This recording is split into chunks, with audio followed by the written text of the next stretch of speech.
నమస్తే రమగారు. నమస్తే జయ. రమగారు, మనము విక్రమ బేతాల కథలో మీరు చెప్తూ ఉంటారు కదా, ఎప్పుడూ ఈయన ఆన్సర్ చెప్పేయటమే విక్రమార్కుడు. మళ్ళీ తుర్రున వెళ్ళిపోవటం బేతాళుడు, మళ్ళీ మొదలు. అసలు ఎప్పుడు ఇతను అంటే ఇతనికి ఆ సమస్యకి సొల్యూషన్ తెలియకుండా అసలు ఉండదా? ఉంటుంది, ఉంది, ఫైనల్ది ఉంది. అదేదో చెప్పండి రమ్మగారు. అసలు మరి చెప్పేస్తే కొత్త కథలు చెప్పనివ్వరుగా, మళ్ళీ మీరు చెప్పనిస్తారా? అవి చెప్పనిస్తాము, అదే అవి మళ్ళీ చెప్దురు కానీ ముందు అసలు ఈయనకి ఆన్సర్ తెలియని విధానం అంటూ ఉందా, అది తెలుసుకోవాలనండి. జనరల్గా సాధారణంగా సమాధానం లేని ప్రశ్నలు ఉండవు. మామూలుగా ప్రతి ప్రశ్నకి ఏదో ఒక సమాధానం ఉంటుంది, కానీ సమాధానం లేని శేష ప్రశ్నలు కొన్ని ఉంటాయి. కాదు రమ్మగారు, సమాధానం ప్రతి ప్రశ్నకి ఉంటాయి, కానీ అది సరైన సమాధానం అయి ఉండాలి కదా. విక్రమార్కుడు మరి సరైన సమాధానాలు చెప్పేస్తున్నాడు ప్రతిసారి. సమాధానం చెప్పలేని ఒక చిక్కు ప్రశ్నని సృష్టించాడు బేతాళుడు. ఓకే, నా కూతురు కూడా అడుగుతా ఉందండి, రమాంటితో ఫైనల్ది ఆన్సర్ కావాలి మాకు. పూర్వం రత్నగిరి అనే ఒక సంస్థానానికి ధర్మప్రభు అనే ఒక రాజు ఉండేవాడు. ఆయనకి లావణ్యవతి అని ఒక భార్య, చంద్రావతి అనే ఒక కూతురు ఉండేవాడు. ఆ కాలంలో వివాహాలు తొందరగా చేసేసేవాళ్ళు, పిల్లలు కూడా తొందరగానే పుట్టేవాళ్ళు. తల్లి పిల్ల అక్క చెల్లిలాగా ఉండేవాళ్ళు వాళ్ళు. అయితే ఏమైంది, పిల్ల కొంచెం 14-15 సంవత్సరాలు, 16 ఏళ్ళు అట్లా వచ్చాక ఈ ధర్మప్రభువు మీద పొరుగునున్న రాజ్యం వాళ్ళు దాడి చేశారు. ఇంచుమించు యుద్ధం ఓడిపోయారు. ఆయన భార్య కూతురు ఆయన కలిసి పారిపోయారు రాజ్యంలో నుంచి. పారిపోయి ప్రాణాలు దక్కించుకోవాలి, మళ్ళీ ఏదో సైన్య సమీకరణ చేసుకుని మళ్ళా వచ్చి తమ రాజ్యాన్ని ఆక్యుపై చేయాలి. అప్పట్లో అట్లా చేసేవాళ్ళు కదా. ఈయన పారిపోయి ఒక అడవిలోకి చేరారు. అయితే వీళ్ళు దాక్కున్న చోటకి ఒక చోట దాక్కున్నారు, ఒక చెట్ల కింద. కొంతమంది సైనికులు ఎవరో కనపడేసరికల్లా ఈయన ఏమన్నాడంటే, నేను బతికుండగానే మిమ్మల్ని నా ఎదురుగుండా పట్టుకుంటే నేను సహించలేను. మీరు పని చేయండి, నేను వీళ్ళని ఎదిరిస్తా, మీ ఇద్దరు పారిపోండి. మనం కనపడ్డామా ఆడవాళ్ళని పట్టేసుకుని నన్ను యుద్ధం కూడా చేయనివ్వరు వాళ్ళు అని చెప్పేసరికల్లా ఈ లావణ్యవతి చంద్రావతి ఇద్దరు పారిపోయారు. ఈయన యుద్ధం చేయబోయాడు ధర్మప్రభు. వాళ్ళు 25 మంది ఉన్నారు, రాజుగారిని కొట్టేశారు. ఆయన కాస్త అక్కడ మరణించాడు. ఈ పారిపోయారు చంద్రావతి లావణ్యవతి ఇద్దరు పారిపోయారు, అడవిలో ఎక్కడికో వెళ్ళిపోయారు. అక్కడేవో నీళ్లు అవి కనపడ్డాయి. సరే, ఆ నీళ్ల దగ్గర ఆగి కాస్త మంచినీళ్ళు తాగి చుట్టుపక్కల చెట్ల మీద పళ్ళు అవి దొరికితే ఏవో దుంపలు కనపడాయి, అవి తింటూ రోజులు గడుపుతున్నారు. తండ్రి వస్తాడని పిల్ల నమ్ముతోంది, ఏదో ఒక రకంగా నాన్న వస్తాడు, లేకపోతే తెలిసిన వాళ్ళు ఎవరో ఒకళ్ళు కనపడతారు, బతకాలి కదా. దాంతో వీళ్ళు అలా జీవిస్తూ ఉన్నారు. ఒకనాడు ఏమైందంటే, వీళ్ళు ఉన్న అడవిలోకి సమీపంలో ఇంకో పక్కన ఉన్నటువంటి మందరగిరి అనే ఒక రాజ్యానికి ఒక రాజు కొడుకు. ఆ రాజుగారు యంగే, పెద్ద ఓల్డేజ్ వాడు కాదు. ఆయనకి ఎర్లీగానే ఒక కుమారుడు కలిగాడు, చండసింహుడు సింహపరాక్రముడు. చండసింహుడు అనే రాజుగారు, అతని కుమారుడు సింహపరాక్రముడు. వీళ్ళిద్దరూ వచ్చారు అడవిలోకి. అయితే ఏమైందంటే, ఈ సింహపరాక్రముడు యుక్త వయస్కుడు అయ్యాడు. ఈయన ఏమనేవాడంటే, చండసింహుడు కొడుకుతోటి, అబ్బాయి నువ్వు ఇంకా పెళ్లి చేసుకోవాలిరా అదిరా అని చెప్పేవాడు. చెప్తే ఈ అబ్బాయి ఏమనేవాడు, అది కాదండి, మీరు కూడా ద్వితీయ వివాహం చేసుకుంటే బాగుంటుంది, మీరు కూడా పెళ్లి చేసుకోండి అని తండ్రిని బాగా ఎంకరేజ్ చేసేవాడు. నేను ఎప్పటి నుంచో చెప్తున్నాను, మనకు రాజ్యంలో బోళ్ళంత మంది కన్యలు దొరుకుతారు, మీ వయసుకు అనురూపమైన ఒక కన్యను చూసి మీరు వివాహం చేసుకోండి, అప్పుడు నేను కూడా పెళ్లి చేసుకుంటా, మీకు రాణి దొరుకుతుంది, నాకు యువరాణి దొరుకుతుందని కుమారుడు తండ్రికి బోధిస్తూ ఉండేవాడు. అయితే వీళ్ళు అడవిలోకి వచ్చినప్పుడు ఏమైంది, వాళ్ళు వేటకనే వచ్చారు. సైన్యం అంతా విడిపోయింది, నాన్న కొడుకు మాత్రం ఒక పక్కకు వచ్చారు. వీళ్ళిద్దరూ మాట్లాడుకుంటున్నప్పుడు ఇద్దరు స్నేహితుల్లాగా ఉండేవాళ్ళు అనమాట. ఈ సింహపరాక్రముడు తండ్రిని బాగా ఎంకరేజ్ చేశాడు, మనం ఇక్కడి నుంచి వెళ్ళాక, ఈ రాజ్యాన్ని ఇక్కడి నుంచి అడవి నుంచి వెళ్ళిపోయాక మీ వివాహానికి ప్రయత్నం చేసుకోవాలి, మీరు వివాహితులైతే ఒక 6 నెలల సంవత్సరం తర్వాత నాకు కూడా కన్యను చూసి వివాహం చేద్దురు కానీ.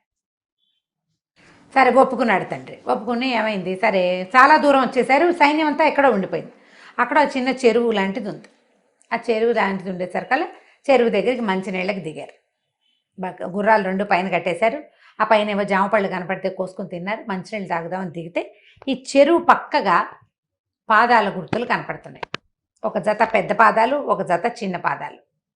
అప్పుడు ఈ సింహపరాక్రముడు చాలా బాగా సాముద్రిక శాస్త్రం చదువుకుంటున్నాడు. అప్పుడు అతను అవి చూసి, నాన్నగారు ఇవి పద్మిని జాతి స్త్రీ పాదాలండి, స్త్రీ పాదాలు, వీళ్ళు చాలా మంచి వంశంలో జన్మించిన వాళ్ళు.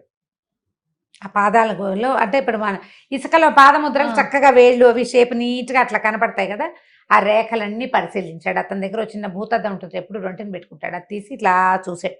చూసి వీళ్ళు చాలా మంచి మంచి వంశానికి చెందిన వాళ్ళు, తర్వాత ఏమో ఇద్దరు సౌందర్యవంతులు, అన్ని గుణాలు అన్ని తెలిసినాయి. మంచి ఉత్తమ గుణాలు ఉన్నాయండి వీళ్ళకి అంటే, రాజుగారు ఏమన్నాడు, తండ్రి ఎవరినో పెళ్లి చేసుకోవటం ఎందుకు రా అబ్బాయి, వీళ్ళనే పెళ్లి చేసుకుంటే పోలా మనం అనేసరికి సరే అని పెద్ద పాదాలు ఉన్న దాన్ని తండ్రి, చిన్న పాదాల అమ్మాయిని కొడుకు వివాహం చేసుకోవాలని నిశ్చయించుకున్నారు. దాని మీద కత్తి మీద ప్రమాణం చేసుకున్నారు. కుర్రాడు అన్నాడు, మీరు ఇంటికి వెళ్ళాక మార్చేస్తారండి, మీరు మళ్ళీ పెళ్లి చేసుకొని ఉంటారంటే, కాదు కాదు మన ఇద్దరం కత్తుల మీద ప్రమాణం చేద్దామని తమ వీర విద్య మీద ప్రమాణం చేసుకున్నారు. పెద్ద పాదాల ఆ స్త్రీని ఆ తండ్రి, చిన్న పాదాల స్త్రీని కుమారుడు పెళ్లి చేసుకోవాలి. సరే వీళ్ళు ఎక్కడున్నారో వెతకడం మొదలుపెట్టారు. వెతికితే వాళ్ళకి చంద్రావతి, లావణ్యవతి కనిపించారు. ఎవరు మీరు ఏమిటి అని కనుక్కున్నారు. మేము ఫలానా రాజుగారి భార్య కూతురు, ఆ ధర్మప్రభు ఆయన మరణించాడు కదా అన్నారు. వీళ్ళకి అడవిలో ఉండిపోయారు, వార్తలు తెలియదు. పక్క రాజ్యం మందరగిరి వాళ్ళకి తెలుసు ఆయన మరణించాడు. రాజ్యం ఏమో వేరే వాళ్ళ రత్నగిరి, ఆ రాజ్యం వేరే వాళ్ళు ఆక్యుపై చేశారు తెలుసు. అయితే ఏమైంది, మీరు మాతో వచ్చేసేయండి అని చెప్పి తెచ్చేసుకున్నారు. తమతో పాటు తీసుకొచ్చారు. ఇంతలో సైన్యం కూడా వీళ్ళని వెతుక్కుంటూ వచ్చింది. మొత్తం అంతా రాజ్యానికి మందరగిరికి వెళ్ళిపోయారు. వెళ్ళారు. వీళ్ళకు అంతఃపురం అది ఏర్పరిచారు. తల్లి పిల్ల ఇద్దరు చక్కటి సౌందర్య రాసులు. ఓ పిల్ల చిన్నది, ఒక ఆవిడ పెద్దది కాస్త. సరే తీరా వాళ్ళకి అక్కడికి వెళ్ళాక ఏం తెలిసింది, ఇలా వివాహం నిశ్చయం చేసేసుకున్నామని అనుకున్నారు కదా, కొద్దిగా వాళ్ళు సెట్ అయ్యాక మిమ్మల్ని మేము వివాహం చేసుకోదలుచుకున్నామని చెప్పారు. అప్పుడు వాళ్ళకి ఏం తెలిసిందంటే, చిన్న పాదాలు తల్లివి, పెద్ద పాదాలు కూతురువి. కూతురి పాదాలు పొడుగు, అమ్మ పాదాలు చిన్నవి. వీళ్ళ లెక్క ఏమిటి, పెద్ద పాదాలున్న స్త్రీని రాజుగారు పెళ్లి చేసుకోవాలి, చిన్న పాదాలున్న స్త్రీని కుమారుడు పెళ్లి చేసుకోవాలి. ఇది కత్తి మీద ప్రమాణం చేశాం. ప్రమాణం తప్పకూడదు. తప్పక తల్లిని కొడుకు, కూతుర్ని తండ్రి పెళ్లి చేసుకున్నారు. వివాహం అయిపోయింది. అనంత కాలంలోనే కొంతకాలం గడిచాక ఇద్దరికి సంతానం కలిగింది. తల్లికి కూతురికి ఇద్దరికి పిల్లలు పుట్టారు. ఇప్పుడు ఈ పిల్లలు ఒకళ్ళకొకళ్ళు ఏమవుతారో చెప్పు. ఏ వరస అవుతారు?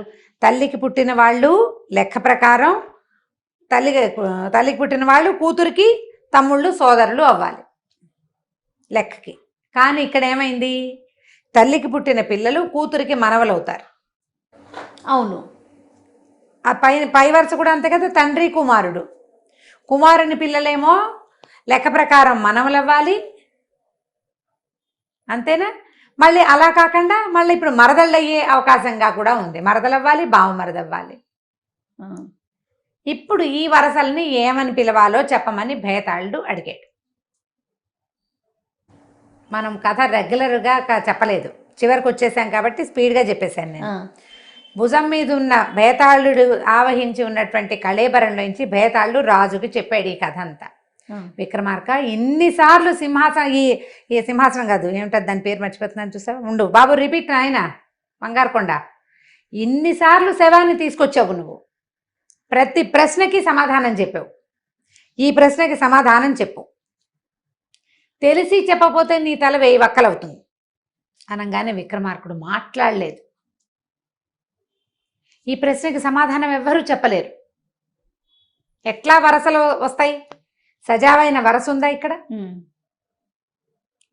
పరమ నిశ్శబ్దంగా కోరుకున్నారు, మాట్లాడలేదు. భేతాళుడికి నవ్వొచ్చింది. రాజా, నువ్వు చెప్పలేకపోయావు కదా అన్నాడు. చెప్పలేను నేను, తలకాయ అడ్డం తిప్పాడు, తలుపాడు, చెప్పలేను అని. అయితే నీకు ఒక మాట చెప్తా, నువ్వు ఇన్ని ప్రశ్నలకి సమాధానాలు చెప్పావు, అత్యంత తెలివిగలవాడివి, పరమ సాహసివి. అదే కాకుండా నువ్వు ఎవడికి మాట ఇచ్చావో కాపాలికుడికి వాడి పని చెయ్యవలసిందేనని ఇట్లా గట్టి పట్టుపట్టి రాత్రి తెల్లవార్లు తిరిగావు. దీంతో పాటు నీకు ఒక విషయం చెప్పాలి, ఏ కాపాలికుడైతే నిన్ను తెమ్మని, ఈ శవాన్ని తెమ్మని చెప్తున్నాడో వాడు నిజానికి దొంగ. వాడికి ప్రపంచంలో ఉన్న మహత్తరమైన దైవశక్తిని కైవసం చేసుకోవటం కోసం ఇట్లాంటి ప్రతిభావంతుడైన రాజుని బలి ఇవ్వాలని వాడి ప్రయత్నం. ఆ దేవి 2 నియమాలు చెప్పింది, మంత్రశాలి అయిన కాపాలికుడు కానీ పరమ సాహసికుడైన చక్రవర్తిని కానీ బలి ఇవ్వాలి అని. ఆ కాపాలికుడు తనలాంటి వాడిని ఇంకొకరిని పట్టలేడు కాబట్టి నీలాంటి చక్రవర్తిని పట్టుకున్నాడు. నువ్వు నీ సాహసం నిరూపించబడుతుంది. నీ వల్లే భేతాళుడు కైవసం అవుతాడు. నా శక్తి దైవశక్తి ఉండటం ఒక రకం అయితే భేతాళ శక్తిని పట్టుకోవాలి మొదట. దానికోసం ఈ భేతాళ శక్తిని ఎవడైతే పట్టుకుంటాడో వాడు అమ్మవారిని కూడా పట్టుకోగలుగుతాడు తర్వాత మెట్టు కింద. కానీ నీ యొక్క విజ్ఞత నీ సాహసానికి నేను నీకు లొంగిపోతున్నాను. నాకు వాడి దగ్గరికి వెళ్తాం ఇష్టం లేదు. వాడు దుర్మార్గుడు, లోకోపకారం చెయ్యడు. వాడు శక్తుల్ని దుర్వినియోగపరుస్తాడు. నా నుంచి ఆ కాళిని సాధించాలని వాడి ఉద్దేశం. నువ్వు కాళీ ప్రసన్నం కలిగిన వాడివి. నీ యందు నేను ప్రసన్నుడుగా ఉంటా. అక్కడ జరుగుతున్న శ్మశానంలో జరుగుతున్న యజ్ఞంలో బలి ఇవ్వవలసిన వాళ్ళు ఇద్దరు, ఇవ్వదగిన వాడు. ఒకడు రాజు, రెండో వాడు కాపాలికుడు. ఒకటి నువ్వు, రెండో వాడు అక్కడ ఉన్నాడు. నువ్వు ఒక పంచి ఈ శవాన్ని తీసుకెళ్ళి అక్కడ పడుకోబెట్టు. కాపాలికుడు నిన్ను నమస్కారం చేయమంటాడు. నువ్వు దండం పెట్టంగానే వాడు నీ తల నరికేస్తాడు. నిన్నే బలివ్వబోతున్నాడు. వాడికి శవం అక్కర్లేదు. నిన్ను బలిస్తే వాడికి శక్తులు, వాడికి ఈ శవంలో ఉన్నటువంటి భేతాళ శక్తి వాడికి వచ్చేస్తుంది. నువ్వు ఈ పని చెయ్యొద్దు. నమస్కారం చేయబోక వాడిని నమస్కారం చేసి చూపించమను. ఎప్పుడైతే వాడు సాష్టాంగ నమస్కారం చేయడానికి వంగుతాడో నువ్వు అతని తల కొట్టి అతన్ని అమ్మకి బలిస్తే భేతాళ శక్తి నీ వశం అవుతుంది. నేను నీతో ఉంటాను, నీ ఆజ్ఞకి బద్ధుణ్ణై ఉంటాను. నువ్వు ప్రపంచక్షేమం కోరేవాడివి, రాజువి, పైగా ఉత్తమోత్తమైన గుణాలు కలిగిన వాడివి అని చెప్పాడు. చెప్పేసరికల్లా రాజు ఆశ్చర్యపోయాడు. విక్రమార్కుడు, ఆహా, కాపాలికుడు ఎంత తెలివిగా నన్ను ఇక్కడ ఇరికిచ్చాడు.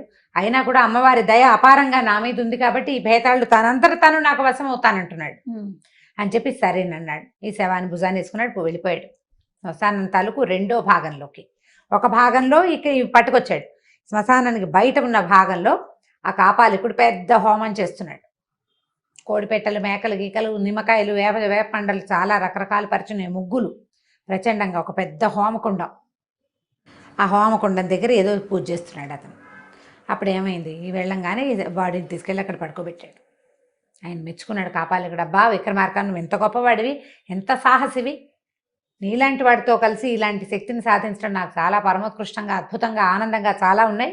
అవన్నీ వచ్చేసినాయి భావాలు. ఈ యజ్ఞకుండానికి దండం పెట్టు, నమస్కారం చెయ్యి. యజ్ఞశక్తి, యజ్ఞలో వచ్చేటువంటి యజ్ఞదేవత నిన్ను, నీ రాజ్యాన్ని కటాక్షిస్తాడు అని చెప్పాడు. చెప్పేసరికల్లా ఈయన వంగిట్ల దండం పెట్టాడు. అట్లా కాదు, సాష్టాంగం చేయమన్నాడు ఆయన. ఈయన ఏమన్నాడు, ఎప్పుడూ నేను సాష్టాంగం చేయలేదు, నాకు చేత కాదు. సాష్టాంగం ఎలా చేయాలో గురుదేవా మీరు చూపించండి, నేను చేస్తానన్నాడు.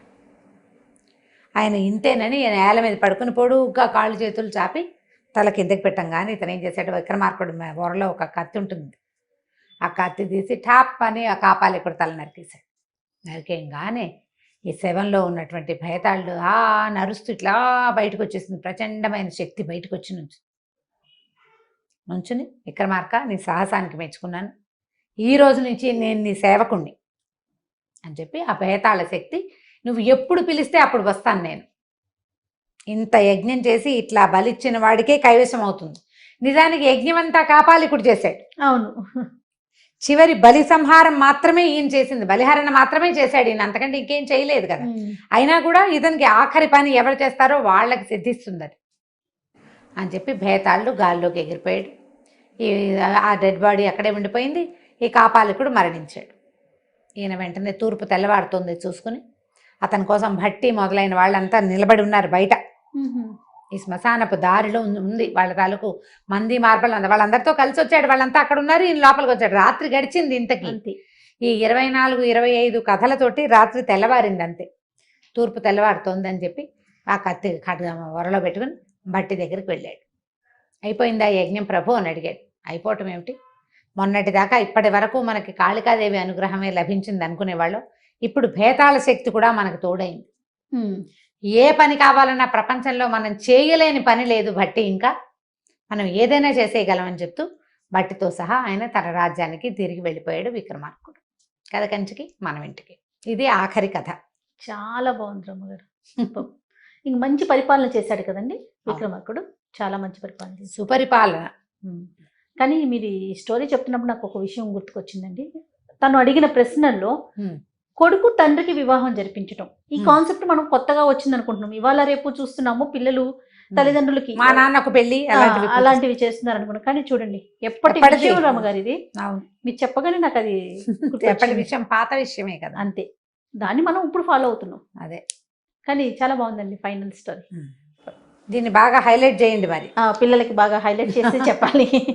కానీ నిజంగా అసలు వరుసలు కుదరలేదు, చెప్పలేకపోతాను. అసలు లెక్క ప్రకారం తల్లికి గనక ఒక కొడుకు పుడితే కూతురిని దాన్ని వాడికిచ్చి పెళ్లి చేయొచ్చు లెక్కకి. ఇక్కడ ఎట్లా కుదురుతుంది? ఇక్కడ మనవడైపోయాడు కదా. అంతే. చాలా బాగుంది రమ్మగారు. నమస్తే అండి. నమస్తే జయ. ఈ వీడియో కనుక మీకు నచ్చినట్లయితే లైక్ చేయండి, షేర్ చేయండి. మరిన్ని ఇంట్రెస్టింగ్ వీడియోస్ కోసం మా ఛానల్ని సబ్స్క్రైబ్ చేసుకోండి.